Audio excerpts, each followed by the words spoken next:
now, with the Oscars in the Best Picture category, the film War Horse is in it, which is the new Steven Spielberg film. Now, I personally really like the film. I think Steven Spielberg does a great job.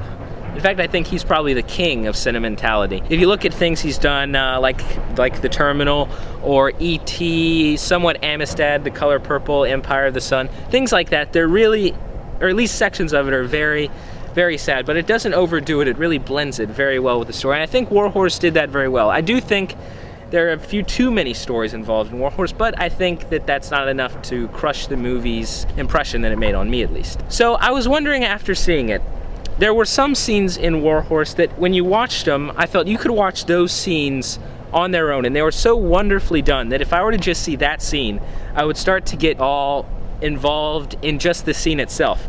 So I was wondering, what are some scenes that you've seen, not movies, but a specific scene in a movie that if you were to go to that scene specifically, you would start welling up or you'd start tearing up?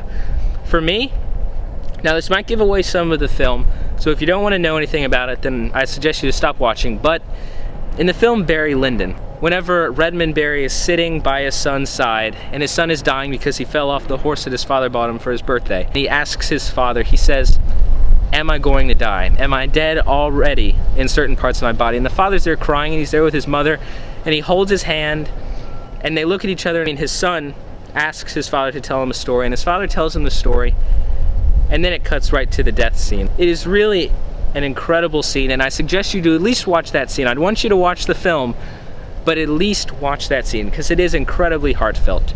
So send in your scene that you think is the most sentimental scene, and the one that's done the best, to which if you were to go to that scene right now, you'd start tearing up.